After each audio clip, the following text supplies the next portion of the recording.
Alors, comme ça, Shane Pinto n'a pas le droit de gager ses matchs de hockey. C'est bien plate. Pauvre gars. Parce que hier, après la première période, s'il avait senti, il avait eu le flair de donner une victoire aux Canadiens, je ne connais pas ça, mais je pense que ça aurait été payant. Il serait passé à la Ça caisse. passé à la caisse. Non, on fait des blagues, mais écoute, puis avec Martin, on en parlait avant d'enregistrer. Bon, le libellé dans la convention, c'est que vous avez pas un joueur n'a pas le droit de jouer, de gager sur des matchs de la LNH. Moi, ça m'apparaît raisonnable. Si tu veux, C'est la moindre des choses. si tu veux préserver juste l'intégrité de la Ligue, ça m'apparaît raisonnable. Maintenant, on ne peut pas faire autrement que de voir des contradictions entre la surreprésentation des options de paris sportifs dans le sport professionnel. Là, je parle en termes de publicité. Et le fait que là, on dit pas que Pinto a misé sur des matchs de la LNH dans les communications officielles, même si ça ne peut pas être autre chose que ça. Là. Sinon, il ne pourrait pas être suspendu. Est-ce que je comprends bien? Écoute, tu comprends pas mal. Il y a peut-être des activités connexes, mais le libellé est clair. Tu n'as pas le droit de parier sur des matchs de la Ligue nationale de hockey.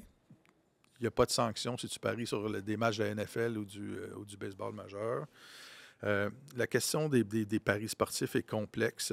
Les sports professionnels se sont toujours tenus loin de ça, comme la peste, parce que justement, ça peut remettre en question l'intégrité du sport et de toute l'entreprise. Ça remonte à longtemps, là, au début des années 1900, le scandale des Black Sox de Chicago. Ça a été un épisode traumatisant dans l'histoire sportive nord-américaine. Mais les gens qui paient des billets pour aller voir des matchs, qui les regardent, veulent s'assurer que ce soit une vraie compétition, qu'il n'y a pas de match truqué. L'autre aspect, c'est que maintenant, les paris sportifs sont acceptés partout aux États-Unis. Auparavant, c'était juste au Nevada. Il y a une décision de la Cour suprême des États-Unis qui a dit que vous pouvez en faire partout, tous azimuts. Et là, les ligues de sport professionnelles se sont dites, là, on ne peut plus combattre ça, il va en avoir partout. Donc, si vous ne pouvez pas les combattre, joignez-les. Alors, ce sont devenus des partenaires privilégiés. Et là, c'est plus juste l'intégrité du sport en tant que tel qu'il faut surveiller, c'est l'intégrité de l'industrie du pari. Parce que si tu as des joueurs, il y a du crime organisé qui tourne autour toujours du sport professionnel parce qu'il y a beaucoup d'argent et tout ça. Et si tu as des matchs qui sont truqués ou des gars qui parient sur des matchs, un gars qui joue pour une équipe pourrait, par exemple, parier, dire « Moi, je parie qu'on va perdre ce soir. » Et ça existe partout dans le monde, là, des athlètes qui participent à des matchs truqués. Et ça met en danger l'industrie du pari aussi. Donc, il y a beaucoup d'intérêts économiques qui font en sorte qu'on combat comme la peste le fait que les joueurs puissent parier ou pas. Et là, donc, si on y va juste par déduction, Shane Pinto, la seule interdiction qu'il y a dans la Ligue nationale, dans la Convention, c'est de parier sur des matchs de la Ligue nationale.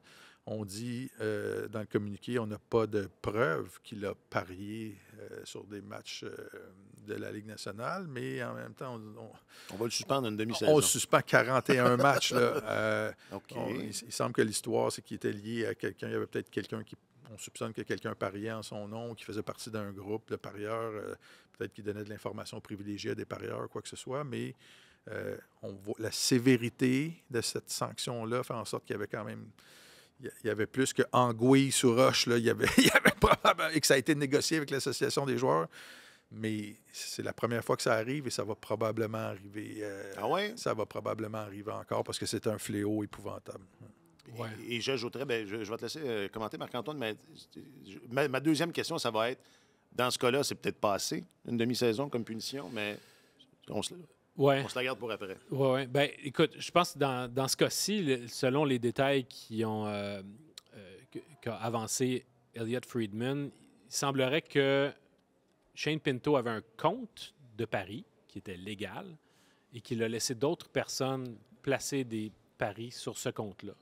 Alors, il y avait comme une association où c'est d'autres personnes qui placent des paris qui ont peut-être parié sur le hockey. Donc, c'est pas lui qui a parié sur le hockey, mais c'est quand même son nom sur le compte. Alors, il y a comme un... C'est le contraire, il faut que tu fasses Shane. Il faut que tu paries sur le hockey sur le nom de quelqu'un d'autre. Faut pas que tu laisses des gens... Faut pas que tu laisses quelqu'un d'autre parier sur le hockey en ton nom. C'est ça. Alors, ça paraît mal. Ça paraît mal. Alors, puis je pense qu'il a été... Tu sais, il admet très candidement son erreur. Il n'y a pas l'air d'y avoir eu de quelconque résistance, mais on comprend mieux pourquoi les sénateurs d'Ottawa ont mis autant de temps à négocier leur contrat, parce que c'est une enquête qui s'est échelonnée quand même sur plusieurs semaines. Et puis, en fin de compte, il a été suspendu 41 matchs, puis c'est rétroactif au début de la saison. Puis les gens peuvent se dire, mais pourquoi il n'y a pas de contrat? Pourquoi la suspension ne commencerait pas au moment où il signe un contrat? Mais, il n'y aura jamais de contrat. je sais pas. Moi, je pense que je ne serais pas surpris qu'il signe rapidement. Je pense que les sénateurs les sénateurs veulent avoir cet actif-là. C'est juste, ça va être une belle occasion pour eux de l'avoir au prix qu'ils voulaient avoir, au prorata de la saison, puis ça va être une demi-saison. Mais sauf que là, il va rentrer un peu la queue entre les jambes, un peu penaud, parce qu'il a perdu tout son pouvoir de négociation.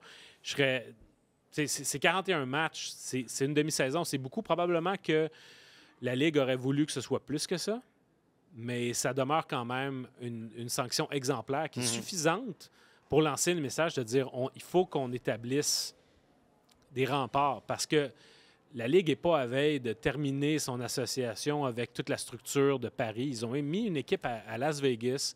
Ils ont fait entrer la publicité sur les paris dans toutes les sphères de leur industrie, que ce soit sur les bandes, sur les casques d'équipes, entre autres des sénateurs d'Ottawa, dans une multitude de concepts ou de promos qui sont liés aux télédiffuseurs. Alors, Connor McDavid faisait des publicités la saison dernière avec Austin Matthews. Si ma mémoire est bonne. Et ça, c'est lié. C'est une source de revenus énorme pour la Ligue. Alors, si la Ligue est à une époque où les revenus télé sont fragilisés, entre autres avec toute l'histoire de Bally's, etc., ils ne peuvent pas se mettre à dos. Non, c'est ça.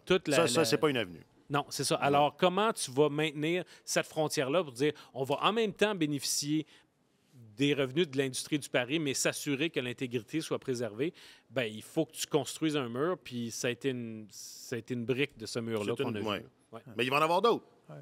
Il va en avoir... vas-y. Il y a une autre anecdote que je veux raconter par rapport à ça, parce que tantôt je mentionnais, il y a toujours du crime organisé qui tourne autour du sport professionnel pour essayer de tirer de l'information, tirer avantage de la situation.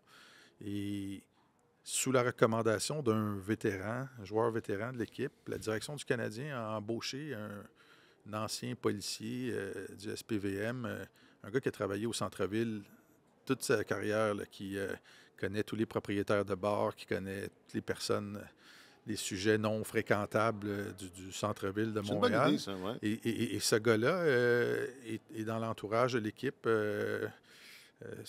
se tient proche. C'est une sorte de chaperon. Ouais. Puis, la direction du Canadien veut éviter que ces jeunes joueurs qui débarquent en ville, qui connaissent personne, qui sont plein de bonnes intentions, puis il y a beaucoup de tentations à Montréal aussi.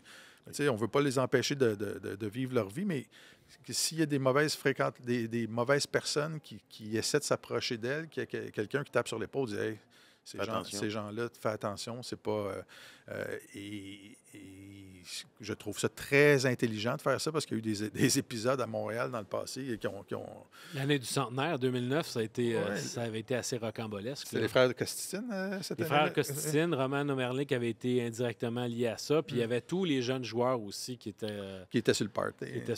Ouais. Ça avait été, je me souviens, à la fin de cette saison-là, Guillaume Latendresse m'avait dit on vient de vivre 3 saisons de lancer compte en une. C'est quand même... fait que les premières saisons. Fait que c'est juste pour illustrer à quel point